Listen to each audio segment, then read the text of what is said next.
Olá, concurseiro, concurseira, mais uma prova Atualidades. Hoje com o seguinte título, a importância de um novo Banco Mundial. Isso mesmo, estamos revendo, é a parte 2 do tema que nós já trabalhamos sobre a criação do novo Banco de Desenvolvimento. Porque vamos retrazer esta ideia. Quero mostrar de onde nos inspirou esse tema e acrescentar coisas que no encontro passado não foi possível devido ao tempo e até pelo desenvolvimento das informações de lá para cá. Olha só, a matéria que eu quero trabalhar com você é essa daqui, ó, revista Caros Amigos, está aí observando a capa, ok? Mentalizou qual é a capa? Perfeito, então ela é do número 210 de 2014. Marcou lá 210, o título Banco BRICS, uma brecha no Império. Está aqui, pedi para o Reginaldo reafirmar para você aí, olha, uma brecha no Império. A fotografia que você está vendo aí é do encontro dos governantes, ok? Então, está dado a referência do que eu vou trabalhar com você. Veja só, concurseiro, concurseira. Isso vai mudar com certeza a configuração mundial quando nós pensamos em questões econômicas. De 2014, esse foi o ponto mais importante. Olha que interessante. 70 anos depois do encontro de Bretton Woods, grava essa ideia aí, Bretton Woods, depois eu explico o que significa. 70 anos, então, após o encontro de Bretton Woods ter fixado as regras que regulam as relações comerciais e financeiras da economia mundial, a partir da Segunda Guerra Mundial, acontece a criação do novo Banco de Desenvolvimento, ou seja, o encontro entre Brasil, Rússia, Índia, China e África do Sul, o S aí, South Africa, ok? Também conhecido como Banco dos BRICS.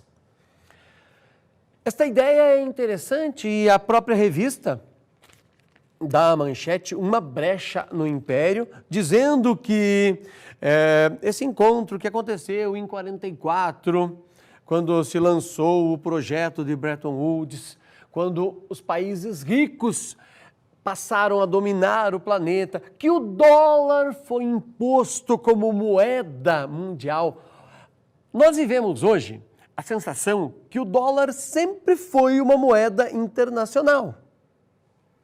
Não é bem assim. É a partir da Segunda Guerra que ele ganha força em todo o planeta. Se hoje você se preocupa, nós nos preocupamos com a subida e a descida do dólar, que isso mexe nas exportações e nas importações do nosso país, está relacionado, claro, com o final da Segunda Grande Guerra, com o encontro de Bretton Woods, que acabou modificando as relações comerciais em todo o planeta. Quando aparece nos materiais, nos concursos, e esse tema nós estamos revisitando porque a chance dele aparecer é grande pela importância que ele ganha em 2014 com a criação do novo banco. Então, para essa palavra não ficar estranha, não ser algo alienígena no nosso dia a dia, eu quero mostrar para você o que foi Bretton Woods e daí para comparar com o encontro de Fortaleza, no caso dos BRICS. Tá bom? Veja lá comigo então, o Reginaldo vai colocar para você na tela algumas imagens, em cima dela a gente trabalha. Bretton Woods nada mais é, olha só, veja aí a plaquinha de entrada, já explico. Então, Bretton Woods, conferência monetária, né? Diz aqui em 44, os Estados Unidos, o governo dos Estados Unidos recebe nas montanhas 44 países, diz o valor do aporte. Como assim? Ó, nesta residência humilde que você está observando aqui, bastante simples, está aí a bandeira dos Estados Unidos tremulando no alto, uma visão mais ampla de uma outra perspectiva. Então, nesta residência aqui, um lugar bastante seguro, livre de atentados, longe de manifestações populares, o governo dos Estados Unidos... desculpa, só antes de eu continuar, o ponto de Bretton Woods é este aqui.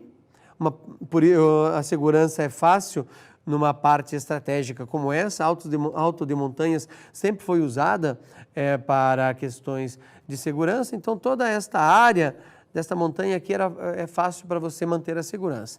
E está aqui o pessoal reunido, decidindo os rumos do mundo, lá em Bretton Woods. Então, eu só quero revisitar isso antes de eu falar mais sobre o nosso encontro aqui em Fortaleza. Note que interessante, Iraque, dá para a gente identificar, estava participando, aqui está a Índia participando e todos os 44 países que naquele instante não eram inimigos dos Estados Unidos. Então, marcou que Bretton Woods nada mais do que uma localidade nos Estados Unidos, ok?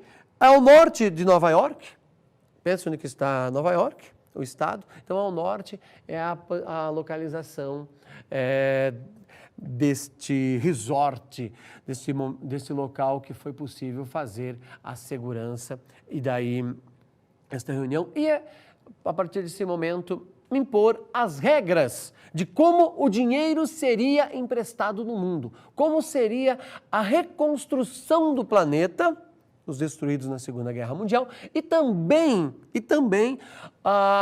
imagine o seguinte, a partir do momento que o FMI emprestasse dinheiro para um país, quais seriam as regras que esse país deveria cumprir?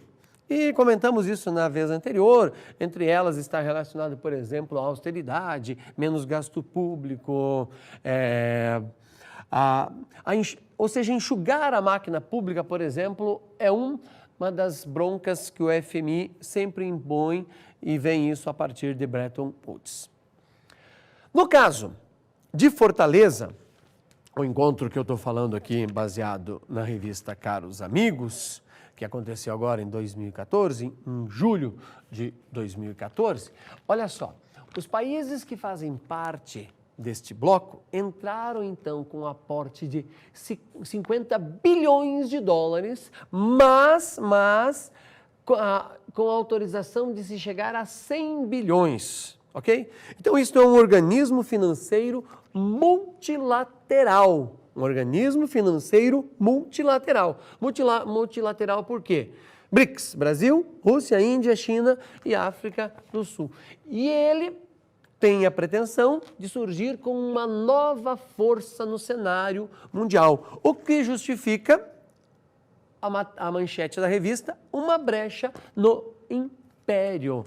Então ele vem em contraposição ao Fundo Monetário Internacional, ao FMI e também ao Banco Mundial. Concurseiro, concurseira, na prática, a instituição funcionará como uma alternativa, grava isso também, uma alternativa ao G7, ou seja, ao poderoso grupo que reúne os 7 países mais ricos do nosso planeta. A saber, vamos lá, Estados Unidos, 1, Alemanha, 2, Reino Unido, 3, França, 4, Canadá, 5, Japão, 6 e fechando aí a conta do G7, a Itália. Daí você me pergunta, e o G8? Em tese, o G8 entra a Rússia na brincadeira, mas a Rússia não tem mais essa pretensão de fazer parte do G8, se acaso os BRICS vierem a ganhar força, o novo Banco Mundial vier a ganhar força. Então ela está de fora. Ela entrava só no G7 porque ela tem a força do armamento nuclear. Mas no caso dos BRICS, vamos fazer a seguinte análise. China tem a força nuclear, Índia, idem. Brasil, a nossa Constituição proíbe ter bomba nuclear, mas nós temos a tecnologia e uma emenda, entre aspas, dependendo da situação, reverte tudo isso. Alguns dados, concurseiro, concurseira, que eu preciso falar para você também. Preciso colocar o óculos que de perto eu não enxergo. Olha só, detalhe rápido. Por que os BRICS ganham força? Por exemplo, África do Sul, 52 milhões de habitantes aproximadamente. Brasil, pouco mais de 200 milhões de habitantes. China, 1 bilhão e 400 milhões de habitantes, já dá para nós trabalharmos aí. A Índia, pouco mais de 1 bilhão e 200 milhões de habitantes. E a Rússia, em torno de 145 milhões de habitantes. Este grupo aí vai dar praticamente metade da população do nosso planeta. E a soma dos PIBs desses países também dará uma força gigantesca a esses países, impondo novas regras. Com certeza vai impor novas regras. Nem precisa brigar diretamente com o FMI. Basta um país entrar em crise, mesmo esses foras dos BRICS, entrar em crise e achar que o juros do FMI está mais alto e vir a se socorrer no novo Banco Mundial. Claro que isso não aconteceu ainda, temos um período para isso acontecer, temos que ficar de olho porque todos estão prestando atenção a este fato e é bem provável que as bancas que elaboram questões para os concursos estejam lendo isso, tá certo? Fica atento então a esse tema, nós vamos ainda nos ver com certeza para falar melhor sobre isso, vamos rever esse assunto e a hora que ele vier a pipocar em alguns concursos a gente conversa, tá bom? Grande abraço, até a próxima.